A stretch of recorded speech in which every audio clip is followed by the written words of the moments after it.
오늘 본문은 이른바 성전 청결 사건이라고 하는 그 사건입니다. 요한복음에는 특이하게 이 성전 청결 사건이 앞부분에 위치하고 있지만, 사실 요한복음은 시간에 따라서 시간 배치를 따라서 기록된 성경이 아니기 때문에 이 성전 청결 사건은 예수님의 사역 후반부에 있었던 일이라 할 수 있습니다. 예수님께서는 성전으로 들어가셔서 그곳에서 물건을 파는 사람들, 그러니까 장사치, 일반적인 장사치는 아닙니다. 하나님께 제사 드리기 위해서 준비된 것들을 돈으로 사는 일이 있었는데요. 그 일을 위해 준비된 것들을 예수님께서는 다 엎으시고, 그것을 파는 사람들을 향해서도 나무라시고 그들을 내쫓으시는 그런 모습입니다. 그런데 예수님께서 그러면 그 전에는 성전으로 가지 아니하셨는가 하면 그렇지 않습니다. 예수님이 태어난 지 얼마 안 되셨을 때에도 예수님은 성전으로 들어가셨고, 그 이후로 공생의 사역에서도 예수님은 성전을 향하셨습니다. 그럼에도 불구하고 그때는 성전에서 물건 파는 사람들, 제사를 위한 도구나 재물을 파는 사람들을 심판하시기도, 그리고 나무라시지도 않으셨는데, 이제 예수님께서 이전과는 다른 행동을 하신 겁니다. 그래서 이 예수님께서 하신 행동에는 큰 의미가 포함되어 있는데요. 단순히 성전을 깨끗하게 한다, 예배드리는 장소, 또 우리의 신앙을 깨끗하게 한다라는 정도의 메시지보다 훨씬 더 깊은 의미를 가진 본문입니다. 오늘 본문을 이해하기 위해서는 15절 앞부분, 그러니까 12절부터 14절까지 있는 내용과 19절 이후, 그러니까 20절부터 25절까지에 있는 내용을 함께 생각해 보아야지만이 이 오늘 본문의 내용을 명확하게 알 수 있습니다. 먼저 앞부분을 보겠습니다. 12절부터 14절까지 말씀 보면 열매 없는 무화과 나무에 대한 이야기가 나옵니다. 13절 말씀 보니까 멀리서 잎사귀 있는 한 무화과 나무를 보시고 혹 그 나무에 무엇이 있을까 하여 가셨더니 가서 보신즉 잎사귀 외에 아무것도 없더라. 이는 무화과의 때가 아님이라. 예수께서 나무에게 말씀하여 이르시되 이제부터 영원토록 사람이 내게서 열매를 따먹지 못하리라 하시니 제자들이 이를 듣더라. 자, 보시면 13절 후반부에 이는 무화과의 때가 아님이라라고 되어 있습니다. 무화과의 때가 그러니까 철이 아니기 때문에 지금 열매 맺을 시기가 아니라는 겁니다. 반면에 잎은 무성한 상태입니다. 그러면 무화과 나무가 잘못한 것은 없습니다. 무엇을 잘못했습니까? 그런데 예수님께서는 그 열매가 없는 무화과 나무를 저주하시고, 그리고 19절 지나서 성전 청결 사건이 있은 뒤에 20절 말씀을 보면 그들이 아침에 지나갈 때에 무화과 나무가 뿌리째 마른 것을 보고, 예수님의 저주가 있은 다음에 이 무화과 나무가 뿌리부터 말랐습니다. 철이 아니라서 열매가 없는데, 그러니까 무화과 나무의 잘못이 아닌 것 같음에도 불구하고 무화과 나무는 말랐습니다. 이거 왜 이럴까? 무슨 이유일까? 그래서 이 앞뒤 본문의 내용을 가지고 성전 청결 사건을 들여다 보아야지만이 우리는 그 참된 의미를 알 수 있습니다. 당시 이스라엘 백성들이 하나님께 드리는 예배는, 그 제사는 열매가 없는 예배였고 제사였고, 그리고 참된 예배가 아니었습니다.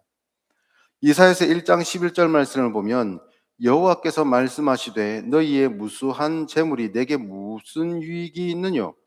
나는 순양의 번제와 살찐 짐승의 기름에 배불렀고 나는 수송아지나 어린 양이나 수염소의 피를 기뻐하지 아니하노라. 너희가 내 앞에 보이러 오니 이것을 누가 너희에게 요구하였느냐? 내 마당만 밟을 뿐이니라. 그 이스라엘 백성들이 잎이 무성한 무화과 나무처럼 겉은 화려하게 돈과 열정을 들여서 하나님 앞에 제사를 드리지만, 사실 그들은 하나님을 사랑하는 게 아니었다고 합니다. 그리고 하나님께서 요구하시는 제사도 그런 제사가 아니었다라고 말씀하시죠. 그래서 다윗이 죄를 범한 중에 그 자신의 죄를 깨닫고 하나님 앞에 회개하는 그 시편 51편은 이렇게 기록합니다. 17절 하나님께서 구하시는 제사는 상한 심령이라. 하나님이여 상하고 통회하는 마음을 주께서 멸시하지 아니하시리이다. 그러니까 하나님께서 구하시는 열매, 그 재물은 무엇인가? 하나님께서 예배를 통해 우리에게 요구하시는 것은 무엇인가? 그것은 바로 의와 믿음과 회개라는 겁니다. 그것을 하나님께서 원하시지만 이스라엘 백성들은 어떻게 했는가? 자신들 속은 들여다보지 않고 하나님 앞에 회개하지 않고 의를 따르고 하나님을 향한 믿음을 추구하는 것이 아니라, 겉은 화려하게 모든 것이 준비되어 있지만, 성전과 제사 제도가 있지만 그 안에는 아무것도 없는 율법주의만 자리 잡고 있었다는 겁니다. 그래서 이런 이스라엘 백성들의 모습이 마치 잎만 무성하고 열매가 없는 무화과 나무와도 같았다라는 것이죠. 어떤 사람들은 그러면 자신에게 지금 철이 아니므로 열매를 맺지 못한 무화과 나무에게 무슨 잘못이 있느냐라고 말할 수 있습니다. 그러면 같은 의미에서 같은 논리 구조로 이스라엘 백성들은 자기 스스로는 하나님께서 기뻐하시는 열매를 만들어낼 수 없는 사람들인데, 그러면 우리 보고 어쩌란 말이냐라고 할 수도 있습니다. 그러나 그것은 죄로 말미암아 타락한 인간이 가지는 뻔뻔함입니다. 무화과 나무를 저주하신 것은, 예수님께서 저주하신 것은 아주 예언적인 성취, 상징이라고 할 수 있습니다. 그래서 이제 그들은 자신의 능력으로 열매를 맺을 수 없다는 것이 드러났기 때문에 이제는 어떻게 해야 되는 것이 정상입니까? 하나님께 구해야지요. 예, 하나님께 은혜를 구해야 됩니다. 아니, 내가 능력이 없는데 왜 요구하십니까? 라고 따질 것이 아니라 하나님 앞에 은혜를 구해야 됩니다. 그래서 예수님께서는 무엇이라 말씀하십니까? 내 집은 만민이 기도하는 집이다. 제사를 드림으로, 예물을 드림으로 누가 누구보다 낫고 누가 누구보다 못하고, 또 나는 저 사람보다 훨씬 훌륭함으로 하나님께서 내게 당연히 은혜 주시는 것이 맞겠지라고 생각하는 그 교만한 마음을 품는 것이 아니라, 그 모든 예물을 들고 하나님 앞에 나올 때에 겸손한 마음으로 기도하려라. 기도하는 집이다라고 하는 겁니다. 이 드리는 짐승으로는 나의 죄가 사해지지 않기 때문에, 내 스스로는 그 모든 하나님께서 기뻐하시는 믿음의 열매를 만들어낼 수 없기 때문에 온전히 하나님 앞에 은혜를 구하는 기도를 하여라. 그런 의미에서 기도하는 집이다라고 말씀하셨다는 겁니다. 그리고 뒤에 20절 말씀부터를 보시면 그 해답이 나옵니다. 그들이 아침에 지나갈 때에 무화과 나무가 뿌리째 마른 것을 보고 베드로가 생각이 나서 여짜오되, 랍비여, 보소서, 저주하신 무화과 나무가 말랐나이다. 예수께서 그들에게 대답하여 이르시되, 하나님을 믿으라. 내가 진실로 너희에게 이르노니 누구든지 이 산더러 들려 바다에 던져지라 하면 그 말하는 것이 이루어질 줄 믿고 마음에 의심하지 아니하면 그대로 되리라. 그러므로 내가 너희에게 말하노니 무엇이든지 기도하고 구하는 것은 받은 줄로 믿으라. 그리하면 너희에게 그대로 되리라. 서서 기도할 때에 아무에게나 혐의가 있거든 용서하라.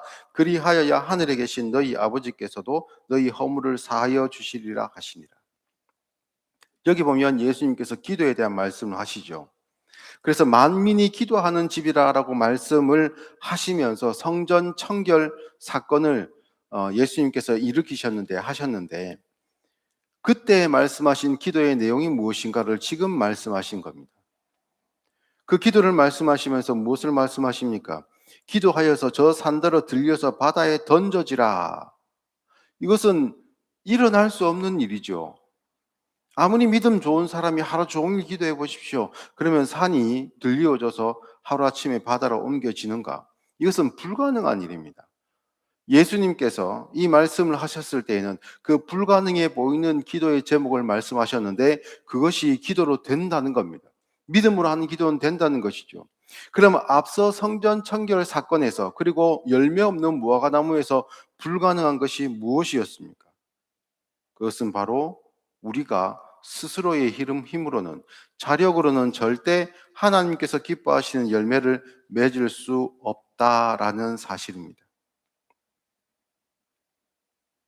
그래서 예수님은 성전으로 들어가셔서 스스로의 행위로 열매 맺을 수 없는, 그러니까 하나님께서 요구하시는 믿음과 의와 회개의 열매를 낼 수 없는 그 상황을 보시며 심판하셨고, 그리고 그 모양이 열매 없는 무화과 나무와 같고, 그리고 그 결말은 뿌리부터 온전히 다 말라버리는 심판이 기다리고 있다는 겁니다.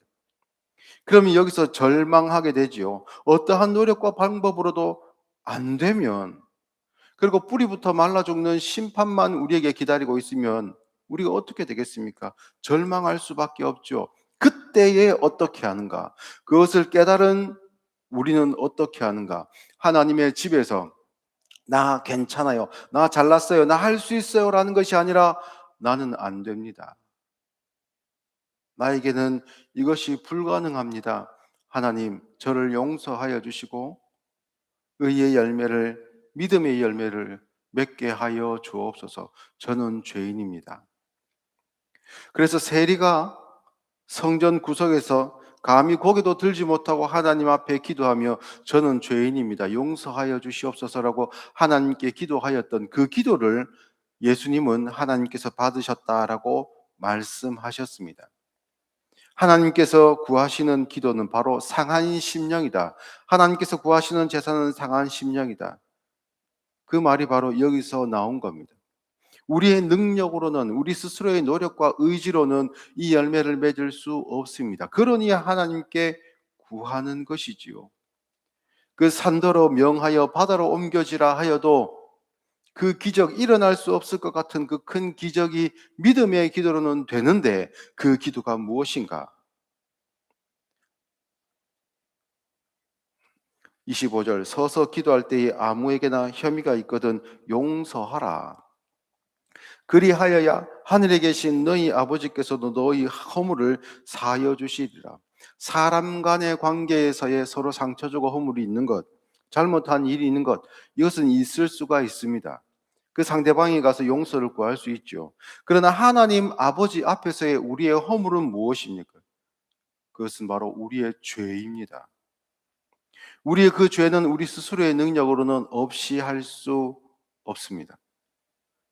그 죄의 형벌은 예정되어 있는 것이고, 공의의 하나님께서는 우리의 죄에 대한 대가를 반드시 우리에게서 찾으시는 분이십니다. 그러니 우리가 어떻게 해야 되겠습니까? 하나님 앞에 기도해야지요. 그렇게 하면 그 불가능해 보일 것 같은 죄 용서함의 은혜가 우리에게 임하는 겁니다. 너희 아버지께서도 너희의 허물을, 그 죄의 문제를 사하여 주시리라. 어떠한 방법으로요?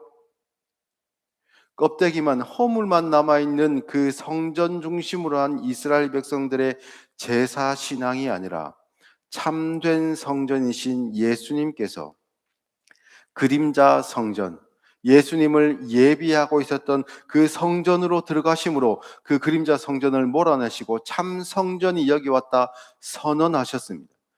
이제 그림자 성전인 그 예루살렘 성의 역할은 다 하였다라고 예수님께서 선포하시는 것이죠. 그러니 이제 더 이상 그 제사 제도는, 그 성전은 무의미한 것이 되었습니다. 그러니 예수님께서 성전을 깨끗이 하시며 그것을 단순히 윤리적으로 도덕적으로 깨끗게 하신 수준이 아니라 그 모든 장사치를, 제사에 필요한 모든 재물을 파는 사람들을 쫓아내시고 그 상을 완전히 엎으셨습니다. 이제 이것은 필요 없다. 왜요? 참 성전이신 예수님께서 오셨고, 그리고 유월절 어린 양으로서 자신이 희생될 것으로, 또한 그 희생되심으로 온전한 제사, 인류 최초의 첫 번째 완전하고도 마무리가 되는 끝에 단번에 그 한 번의 제사를 위해 예수님께서는 스스로 성전과 그리고 제물이 되시기 위해 오신 것입니다. 그리고 이제 우리는 하나님 앞에 기도할 수 있습니다. 예수님의 이름으로 하나님 아버지께 구할 수 있습니다. 언제 어디서든지, 우리가 지금 처소에서 있는 처소에서도, 그리고 교회에서도, 우리 모든 삶의 순간에서도 우리는 하나님 앞에 기도할 수 있습니다. 그 기도는 우리의 믿음과 의와 회개를 하나님 앞에 열매로 드리는 기도이고, 그 기도는 매 순간이 산을 옮기는 것보다 더 큰 기적의 순간이라는 것입니다.